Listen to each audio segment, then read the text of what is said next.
Alright, so with the Black Clover Mobile latest live stream over, I thought I'd just go over and, inform you all on what I found out, what I saw, and some of the things that you might have missed. So, let's get to it. Alright, so the first thing that I saw was the fact that some characters' typings have actually changed. For example, has been changed from blue to green, but still remains as an attacker. Then for Vengeance and Fuego, they've both kept their same roles, but also their typings have changed. Vengeance has changed from green to blue, and then Fuegoleon has changed from red to green, which is pretty interesting. This could mean nothing, like these could not be real, but it's pretty interesting to see. Not gonna lie, Fuegoleon looks so weird as a green typing, but that's just me. But yeah, it seems to be pretty interesting how they've swapped their typings around, which is pretty interesting. Could be pretty cool. Could be to do with balancing of the game, I don't really know,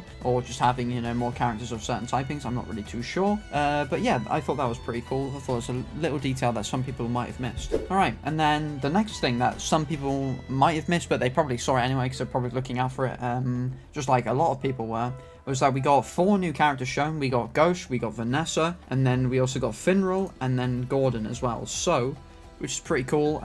We got to see all their typings and stuff like that, and all their rarities as well. Finral, Vanessa, and Ghost are all SRs, and Gordon is a rare character, which is pretty interesting to see. Not surprised that Gordon is a rare character because I'm probably the least relevant Black Boss character, but that's besides the point. So yeah, they look pretty cool. Be interesting to see if we get them in the open beta, whether that'll be soon or not. Probably not, but yeah, we'll see. And then another thing I found really interesting was that we actually got some new skill animations. Yuno's ult was changed to look a bit more like what his skill 2 used to look like in the beta, his like towering tornado thingy. And then his skill 2 was then replaced with the bird that we saw from what used to be in his ultimate. So it seems like they've kind of swapped them around. I don't know if that's just a mistake. I don't know. Maybe it is that. I'm not too sure. And then we got to see Noelle's skill 2 get a changed animation as well, with her skill 2 being not an offensive attack anymore, with that provides defensive buffs. It's just a full-on buffing thing that I believe applied barrier. I can't really remember, but I believe it applied barrier to I think she did, but I'll put it on screen so you can see. But yeah, I thought that was pretty interesting, to be honest. Yeah, I thought that was quite strange how they swapped some of them around and made them look a little bit different. And then we also got a brand new ending screen, like once you've beaten a mission, a stage, whatever you want to call it, you got a brand new ending screen. It looks pretty cool. I think it looks a lot better than what it did before. I think it's some definite big improvements there. Increasing the quality is always nice to see. Alright, so now on to another absolutely majorly big thing. Well, not majorly big thing, but could be, could not. Because, these changes could happen, they could not. But basically, during the gameplay that they were showing off, they would hover over the character skills and show them, and then you could you could read the text and see what they did. But it being in Japanese, you can actually read it for yourself if you can't read Japanese. So I did go into Google Translate and I did translate them, but this could be it could be anything, because we don't trust Google Translate whatsoever. So, but yeah, there was quite a lot of changes, depending on if these are if Google Translate has done this correctly or not. But to start off with, Asta's first skill, instead, before it used to apply weapon enhancement, which increases damage and would also remove a maximum of 2 debuffs, and then would boost his attack to himself for every debuff that he removed. Instead, what he does now is it removes 1 debuff, although it could still be a maximum of 2. Translate could have just gotten it wrong. And then for every debuff that is removed, he applies a 5% defense buff instead of an attack buff to himself, which I thought was pretty interesting. And the attack power went from 103% to 85%, so also kind of nerfing the damage a little bit, which I thought was quite interesting. Then we move straight to Asta's ult, which we didn't get to see his second skill. I don't think they've used that skill, his second one, but anyway, his ult deals damage to all enemies with a single magic attack, of course, and then applies defensive stance to yourself for 2 turns, which I believe defensive stance is what Noelle used to apply to herself, where like you take like 50% 20% less damage, I believe. I think that's what that is. I can't really remember. And then it also says 60% chance of inflicting challenge on the target for 1 turn, which I have no idea what that means. I don't think I ever saw that when playing through the beta. I don't really remember. I don't think I did. It could be new. Again, it could just be a mistranslation. I don't know. And then the attack power for Astazol went down from 100 to 75%, which yeah, I thought that was pretty weird. Why they nerfed the damage of these things, but maybe they were too strong. Who knows? All right, so Noelle's first skill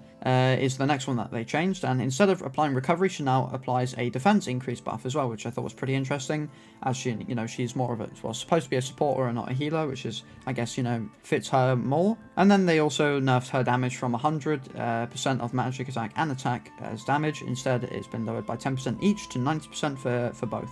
And then next, just like I told you in the animations part, her skill 2 has also been changed to where it seems to apply barrier as well, catering to more towards that support role, I guess, instead of, an actual healer, which is kind of what she kind of did. And also, it doesn't attack anymore. It doesn't do damage anymore. So I thought that was pretty interesting to see, especially because, that's quite a big change from making something do damage to no damage at all. I thought that was a pretty significant change anyway. And then to Noelle's ult, I think this has stayed the same, but I think the numbers have just slightly changed, I want to say, because she still applies a defense increase and a barrier, but I think the numbers have just slightly decreased, because I think before it was a 60% defense increase, and then it was like a 25% barrier, whereas now increases defense by 15% and a 40% of magical power barrier, essentially, which I think is a lot less, because if it scales off of magic attack instead of max HP, then it might be it'll be a much weaker barrier than it was before, and that barrier was overpowered in the beta. At least I thought it was anyway. Alright, Charmy. So before, Charmy on her second skill, used to heal, and that was literally it. That's all it did. Now what it can do, it can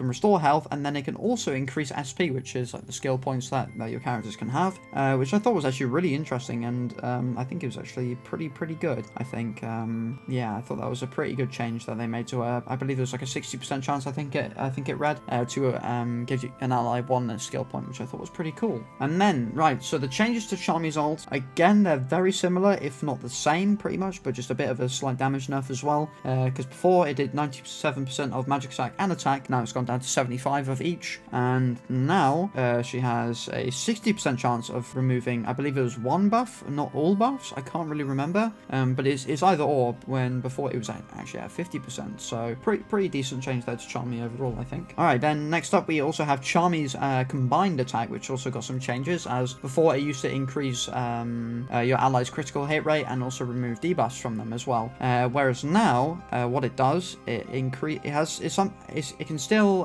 remove debuffs, but at a 60% chance, but for only one debuff, I believe it was. At least this is what Google Translate is telling me anyway. And then also can inflict affinity rate increase by 15%. I have no idea what the hell that means. Again, this is Google Translate. I have no idea, but it could be a new effect. It could not. I'm not too sure. But yeah, just remember to take all of this information with a little grain of salt, because this is Google Translate we're on about. So yeah, but still looks pretty cool. Alright, so that was everything that I at least found from just watching the live stream earlier today. Just to summarize, we had typing changes of Yuno, Vengeance, and Fuegoleon. Again, these all could change again. There's nothing, we don't know anything really at this point. And then there was also new characters. We got Gauche, we got Vanessa, we got Finral, and Gordon. And then we also got some animation changes for some of the skills of characters. Got a new victory screen, and then we also had some of the effects of skills actually change and their damage numbers change as well. So, but yeah, that was pretty interesting. But let me know your thoughts in the comments below. Make sure you like and subscribe, and I will see you in the next video. Peace!